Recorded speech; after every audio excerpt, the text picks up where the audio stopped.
Hey everybody out there, Chris here, and welcome back to another Dark Avengers comic book review. This is actually being recorded between two major or two big holidays in this house. Unfortunately though, uploading wise, it's probably going to be uploaded towards the middle to end of this week due to busy schedules and whatnot.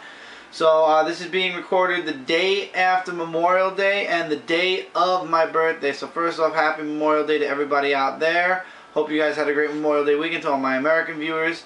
And yeah, today's my birthday, so that's why the tablecloth instead of the glass table you guys are used to seeing, no tablecloth on here.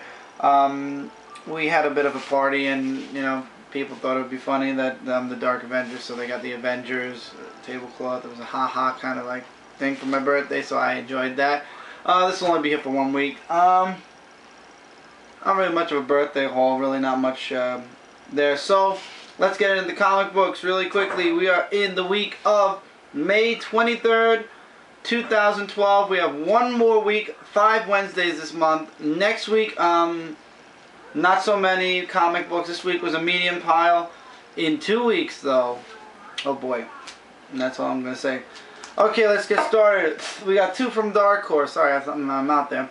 We have 2 from Dark Horse. First, both of them are actually #1. Star Wars Darth Vader and the Ghost Prison. I'm going to try a new way of reviewing these books. I'm not going to talk too much about... I'm not going to synopsisize the book. I'm not going to give a synopsis of it. I'm just going to give you guys my idea on the artwork, a few little plots here and there. Let's see how you guys like this one better, because a lot of people say I stretch out the synopsis too much and it kind of gives the whole book away. So I'm going to try something new and skip around a little bit more than I'm used to skipping around. I didn't enjoy the first part, and I'll tell you guys why. It's called Darth Vader and the Ghost Prison. However, the entire book really mainly focuses around... I'm going to try to find it, a better picture of him. They always get a side... This guy. A cadet that's working, or that was just promoted as lieutenant to the Empire. He has no arm, and half his face is burnt off. They explain that throughout the book. There is little to no Darth Vader at all. There's a rebellion that happens towards the end of the book, and it turns out his friends were leading it, and Darth Vader shows up for a grand total of 1 page. Well, 2 pages, really. The last, basically, the second to last 2 pages have Darth Vader. Last page doesn't have Darth Vader at all. And yeah, to be continued. It's Darth Vader and the Ghost Prison. I did not realize I'd be reading about a cadet throughout this entire book. I was kind of shocked a bit. I'm coming back for issue 2 to see if maybe it'll pick up and there'll be a little bit more Darth Vader. The whole point of me buying this series was it was finally a Star Wars series that had Darth Vader. There was a series, I believe, at the beginning of the year that was starring, that had it focused on Darth Vader, so I thought this was going to be one of those, like another story. So far is not. Like I said, I'll stick around next month. I'll get the next issue. If it's still focusing around the cadet and not Darth Vader, I'm probably more than likely going to drop it, because I was looking for a Darth Vader book, and this is definitely not it. Resident Alien, part 1 of 3. I want to tell you guys what happened when I opened this book. I didn't realize it when Mike's done scanning. Done? Okay. The first page, I'm ready to read. I open it up, and there's this big white box right here. And in this white box it says, "Nope, our story does not begin here. You need to read Resident Alien 0 before reading this." I completely missed out on Resident Alien 0. I don't know how it went under my radar. Maybe I wasn't going to get the series when Resident Alien 0 came out. But yeah, I did not get Resident Alien 0.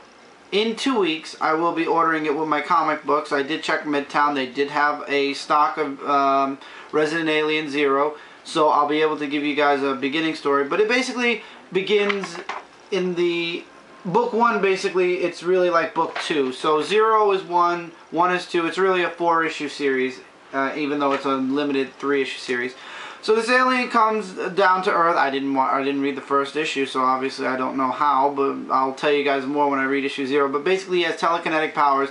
Everybody sees him as a human and believes he tells everybody he's a doctor. So he's working the night shift because there was a murder of that town's doctor, and he's working as the temporary doctor during the night shift. And the whole book is based around the funeral, the death, trying to figure out who it was. They finally peg somebody, but it's not. It really isn't that person because the alien has psychic powers once again, so he could tell that it's not true. And he goes to the mayor, and it turns out, there's a spoiler alert for this book to give you guys some ideas. It turns out that there was another murder, so the person they put in jail wasn't the person they thought of. There's a lot of stuff in the middle. It's a highly interesting book. Since I'm getting issue 0, that has to tell you that I enjoyed issue 1. I'll be coming back for issue 2 and 3. There's only literally 2 more issues. Why would I not come back? It's a really interesting series. More of a mystery of who's killing everybody, and you kind of wonder what's going to happen if ever his psychic power kind of gives out, or if people figure out that he's an alien because they don't know he's an alien. I liked it. The artwork was very nice. And the story was pretty interesting, and for a 3-issue mini plus the issue 0, so really a 4-issue mini, it's looking pretty promising. Alright, we're going into Dynamite, and then we'll go into another independent. Dynamite had 1 book this week. It was an annual, and here's the thing, the annual came out before the first arc for this series finished, Lord of the Jungle Annual 1, and you open this book up, and at the very, very beginning of the book, you'll notice that Tarzan is, spoiler alert here, speaking English. And not just English, perfect English, like British English. And right here at the top of the square, it says, note, the events of this comic take place after Lord of the Jungle 8. Now, last I checked, I believe we're up to 4 or 5. So that means there's 3 issues to go before we get to this point in the story. Why did this book come out now then? I'm confused. And there's no Jane, there's no nothing, so we're all kind of left with that kind of question mark feeling. So it turns out that people come looking for Tarzan, they hunt him down, and they bring him to New York City, and this guy is using him to wrestle, to make big money, except that things don't exactly go according to the way the guy planned, so to speak. And yeah, basically Tarzan becomes a target, and then it's up to him to escape to get back to Africa. I will say one thing though, for an annual that's this thick, most of it's really the Spider issue 1. But it was an interesting annual. It feels like the size of a regular comic book though. That's the thing. It feels like a regular comic, and I paid $1 more, and you pay $1 more for this issue, but it's basically the same flimsy amount of pages as a regular comic, so I don't understand how they could call this an annual, but the annual. To be quite honest, I enjoyed it. However, as a reader, I would suggest, the only reason I read this is because it came out this week, and I'm a reviewer, I have to review it the week it comes out. My suggestion, for those of you who are enjoying Lord of the Jungle, buy the annual before it sells out, and then put it aside and don't read it until after issue 8. Because you're not going to know what's going on in the beginning. We don't know how Tarzan learned how to talk. We don't know what happened between him and Jane. We don't know if he's living alone, if he's living with people. We don't know anything. We don't know if he has a pet chimpanzee, nothing. It really is all focused on Tarzan in the annual, so I mean it doesn't give away what happened at the end of the arc. It just leaves you with, the only question I have is how did he learn English, but obviously Jane probably taught him English, but he speaks very proper English. I'm used to me Tarzan, you Jane, but then again, the Disney adaptation, he spoke perfect English, so it was an interesting book. I did like it. I just wouldn't suggest reading it until after you read issue 8, because kind of you should keep your comic books and your annuals linear. Okay, we got 3 books from IDW this week. First is a #1, finally an ongoing series, Godzilla. Hold on, Mike, 1 second. This is the wrap cover. Story is focused on Godzilla. It turns out, I don't know why, but the gay marriage thing is obviously in the book. Actually, and I'm not lying here, opens up to an actual gay marriage. There's a gay marriage going on, and then the monsters from all around the world apparently are coming out of, not hiding, but coming out again. They have the spider. I don't know. Here you go. Here's all the monsters. For those of you who know Godzilla and his monsters, you'll know most of them. I thought this was Mothra, but it's not Mothra. And then, of course, you have Godzilla. The story doesn't focus on Godzilla, though. The story focuses on a man called Boxer. And Boxer's daughter, here's a little bit of a background and I'll spoil a little bit, was killed during one of the Godzilla attacks years back. Now he's more along the lines of a bodyguard. And throughout the whole book he's guarding this little girl whom he's being paid to protect at any means necessary. He's trying to get her out of the city because Godzilla is attacking. And that's basically the entire book. All the way up till near the ending. I'm not going to say what happens near the ending, but in the end, basically, things don't turn out the way he was hoping, but he's finally, he's tired of all these monsters. He's like, these things have to be taken care of and dealt with, and it seems he's going to be the guy to do it. So that's where they kind of leave you with that to be continued feeling. I enjoyed Godzilla 1. I'll come back for issue 2, 3, and possibly 4. If the series starts to go, is when I'll start going. So, for now though, it's pretty good. So I'm going to stick with Godzilla for now. We have a friend named Anthony. He loves Godzilla. He has all the movies. He knows all the monsters and stuff like that. I would highly recommend this for Godzilla fans. It's really nice. Godzilla finally has an ongoing. IDW has been on top of a lot of things. A lot of comics. I mean, they're just pushing through. And in September when Lock and Key starts up, I'm excited for the last chapter of Lock and Key. Joe Hill has just been dynamite. Dynamite. I hope one day, if they don't make a movie set of these, they should make a... I mean, if you could do Harry Potter, and Harry Potter was 7 books. Lock and Key is 7 books. About, get book 4, 5, 6. It's about 6 books. 6 movies. You can do it. Next up, the final part of just standard Magic the Gathering 4, and it comes with its own card. Once Mike's done, I'll show the card. The card is basically the same picture as the comic. This one is a mixture. It's a water, fire. These cards are official. You can play them in tournaments or whatnot. This is called Electricize. Electricize deals 2 damage divided as you choose among 1 or 2 target creatures and or players, and then you draw a card, and that's the end of this card. It's a nice card. In this book, Dak is on the way back to save, I forgot that girl's name, Allura, I believe her name was, his father. Avicen's mentioned in here, and the Avicen Restored card series just came out, so it's kind of haha ironic. So he shows up, he fights the woman a bit. There's a huge fight that goes on throughout most of the book. Then he's left with a choice. He can either stop, oh god, what's this girl's name? Why do these names are just terrible. Sifa. He can either stop Sifa or he can protect everybody who's being glommed by a horde of ghouls. And basically the book ends with a to be continued. However, it's not to be continued in Magic the Gathering issue 5. It's to be continued in Magic the Gathering dash the Spell Thief #1. So the standard, just flat Magic the Gathering series has ended. And the next story is going to be called the Spell Thief. But it's basically Magic the Gathering continuing forward. Only it's going to be titled something different.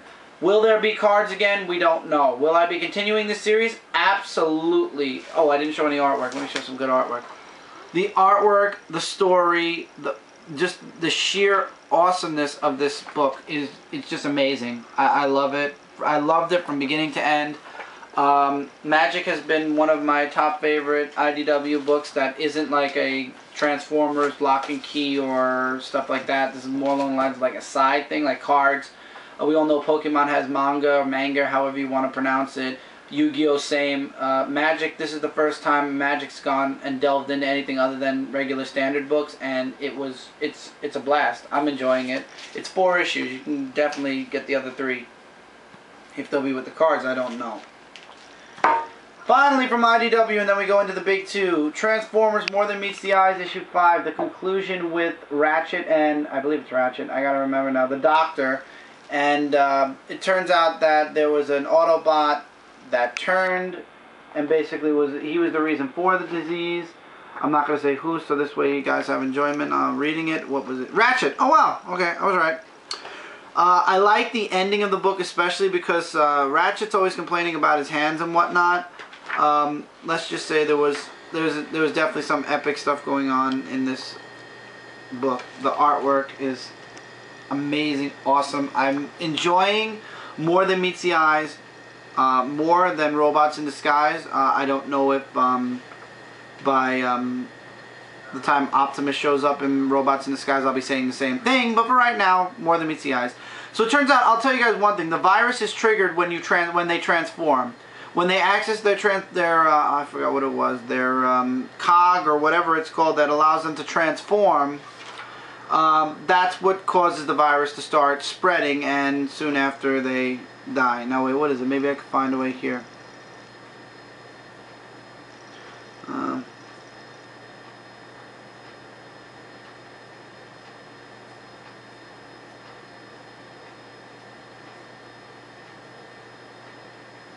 Trying to figure out what the things were called. The matrices that allow the Transformers to change.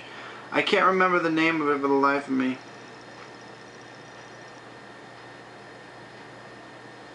Well, whatever allows them to change. Basically, the Transformer that turned did it so that this way he could harvest their cogs and trade it off to other people who have a problem where they like to transform all the time and they burn it out. Also, there is a cure, and they do get it in the end.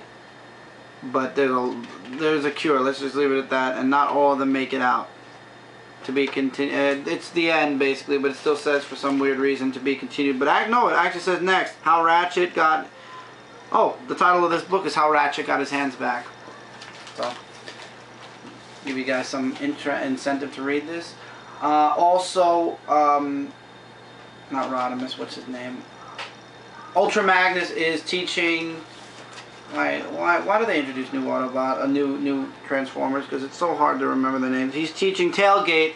Tailgate wants to become a full-fledged Autobot, so they have to go through the rule books. And Ultra Magnus is, we all know Ultra Magnus is kind of a stickler for this kind of thing, so he's loving it. He's actually having, as he says, which really is fun, but he has trouble saying that word.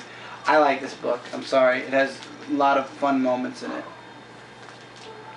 DC fell a little bit short this week. We have 4 books, 2 books that really didn't interest me too much, and 2 books that were pretty good.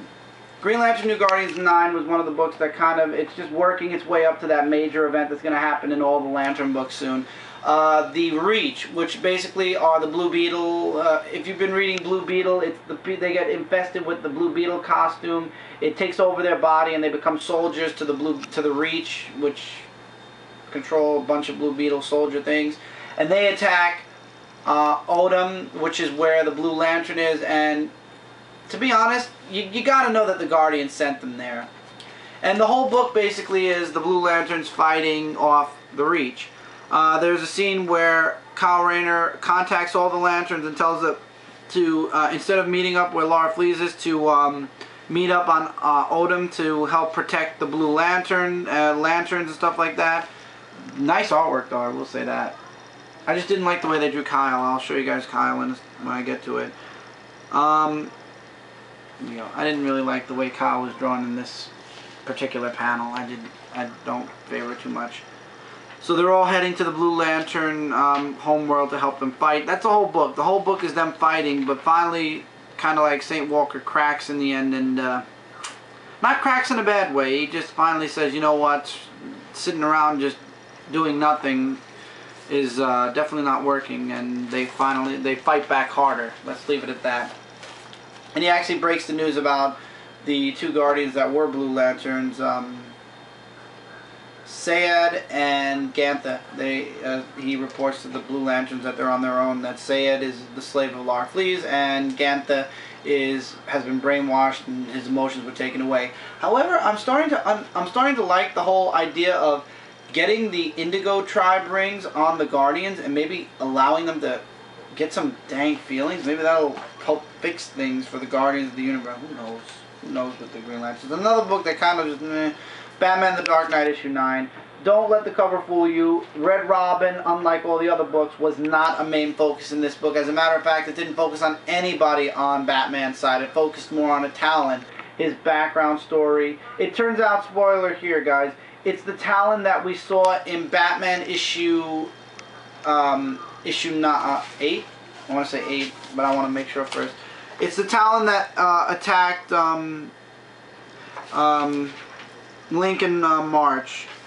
It says to be continued where? Yeah, Batman. Alright, this was the Talon in Batman 8 that attacked Lincoln March, and it turns out that he first met Batman way back in the day when he was supposed to extract Dick Grayson from Haley's Circus to become the new he basically was going to retire, or they were going to retire him because he was getting too old, and Dick was going to take over for him because he had failed too much, but apparently it didn't work. They put him to sleep. They woke him up during the Night of the Owls. Batman and him have that long fight that we saw in Batman 8, and basically he escapes. I like the picture here where it's all the Robins and Batman's like, we got to find him. And basically it says to continue the story, to follow Lincoln what happens to Lincoln March, and Batman pick up, Batman 9. So this continues though in Batman 10. This was to find out what happened and everything on Batman's side. You got to pick up Batman 9. Next month, Batman 10, I believe, is going to conclude the Night of the Owls, I believe. I'm not too sure, but to be honest, for those of you picking this up for Red Robin, Batman the Dark Knight, I'm not going to judge as far as an individual Batman series yet because this is Night of the Owls. I'll do the next story arc. If I don't like it, 90% I'm probably going to drop it. The cover alone is disturbing, so. But then again, I've seen worse covers too. Aquaman issue 9, there's a huge revelation here, and I didn't want to tell. During the podcast for Comic Community Central, Comic Talk, I was talking with 123 Comic Man. We were talking about Aquaman, and I wanted to tell him, so I had started hinting so bad. 2 deaths in the past, well, really 1, was caused by them. There was a death in the past that is the reason why there's a huge rivalry between Black Manta and Aquaman. I was about to say Black Aquaman. That's very good. The artwork is still superiorly awesome. Black Manta's going after, what's his name? I don't know, but Aquaman says it towards the middle of the book. He's going after the prisoner. Basically, he's a guy that could channel all these different soldiers or something like that. I can't even understand his power. And Black Manta's attacking him. He runs off while Aquaman and, I forgot the other girl's name, are in the Amazon rainforest trying to get together the others. Mira is talking with the doctor who's explaining how he met Aquaman, and it's a whole background story. And then finally, they go to the prisoner. I'm sorry, I'm going to spoil the last page, guys, only for this book because it's an epically drawn page. Next issue, wait. Before, yeah, this is who's there. Epic picture, though. But I don't want you guys to see that word bubble, because in that word square, we find out who was killed by whom. Wow. Still top, but one of my top favorite books from DC Comics. Just spectacular. I'm enjoying how the story's unfolding, and they're revisiting Aquaman's past, but they're doing it slowly. They're introducing things. Jeff Johns is doing a really good job. He's doing just as well as he did on Green Lantern. I'm looking forward to his stuff on Green Lantern. Aquaman, I'm looking forward to the story kind of progressing, where we're going to find out more about Atlantis and whatnot, but really good. Really good. And finally from DC this week, Batman Inc. Issue 1. Volume 2, Issue 1. I didn't read Volume 1 through 6, I believe. I'll probably end up getting that in trade paperback if I enjoy this series enough that I stick with it. This issue, it takes up right after, I believe, where Batman Inc. left off, with very little even acknowledgement of the relaunch. I mean, it's just going on. It actually takes place in the past, in the present, and then it goes to the past. It's Bruce Wayne. Spoiler alert, he's under arrest. We don't know why yet. And then it jumps back to Batman and Robin fighting their way through. I forgot what the whole point of the.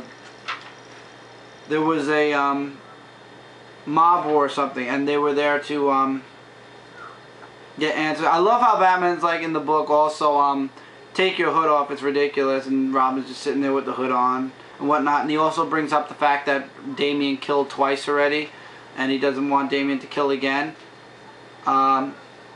There were some good moments in the book, and there was a very good cliffhanger. A very good cliffhanger, but drawn very bad. Batman's face was drawn very badly. But it was a very good cliffhanger, and I can't wait. There's some artwork from inside the book, really good artwork. And let's just say I can't wait for the next issue, but I can't help but know that it definitely isn't the way it seems. The next issue is definitely gonna explain how it's not how it seems. Oh, Talia Head's behind this also. Batman figures out it's Talia Head that's doing that's trying to get Batman's attention, and it's to get his attention for a reason. We don't know what yet, and probably it's focused definitely around Damian. So Talia Head's trying to get Bat's attention, and we'll see where that leads to as the issues progress. Moving into Marvel now, and then we'll conclude this week. Incredible Hulk 7.1. I got it because Mike's getting issue 8. You can look at it if you want. The artwork inside is so bad. So bad. So bad. And by now you guys know what happened in this book, so I'm going to explain it more in detail. Betty goes after Hulk, who is drawn so badly. Yeah, try to give you guys, come on. I'm not a fan of this artwork at all. Hulk looks like a monkey, a bald monkey. And She-Hulk and Hulk are fighting. They meet up with this guy, I don't know who this villain is. And it turns out that Bruce Banner is still inside the Hulk. And it turns out that Bruce Banner does change. There is a change that goes on, except now, as you guys saw from the advertisements, it's vice versa. Bruce Banner is the monster, and the Hulk is the good guy in the whole change thing. So basically the next story arc is Stay Angry. This way the Hulk doesn't change back into the evil, crazy, nutso Bruce Banner. The artwork was terrible. Seeing the Hulk and Red She-Hulk get it on was about the only interesting part of this entire book. The rest of it was just dumb. And it just developed the fact that, yeah, Bruce Banner's still in the Hulk. Who didn't see that coming? Ha ha ha. Ha ha ha. Let's actually do this for one really quick. Avengers, Hulk Smash Avengers issue 4 and 5. It's Joe Fixit versus the West Coast Avengers. Enough said. Grey Hulk. It's Hulk where, this is around the time where Green Hulk and Bruce Banner's personalities were pushed out of the Hulk, and he became Joe Fixit, also known as the Grey Hulk. They think that he's running some type of a mob thing, and it turns out that he's really he promises that he's only going to hurt the people that are evil, and the good people are going to be fine. He's not looking to hurt anybody but the people that deserve it. And that's kind of where it's left off. Next issue involves the Red Hulk. It's jumping into present day Hulks. Really good stuff. Now, Secret Avengers issue 27. I'm confused and lost about what's going on in space. In the last issue of Avengers vs. X-Men, Thor at the end of the issue crashed down on the moon, and the Phoenix Force was on Earth. Really, perfect timing. We'll come back to Secret Avengers. Guys, if you enjoyed this video, give it a favorite. Show YouTube you like what you're seeing. I love comments, questions, likes, dislikes in the comments below. I love that. If you are not yet subscribed, please click that subscribe button if you enjoyed this video, especially because there will be more videos to follow this. Big things coming in the summer especially, and also go check out a Dark Avenger Inc. and subscribe to that channel. See you guys in the next part where we'll conclude Marvel and this week's worth of comic books. See you guys soon.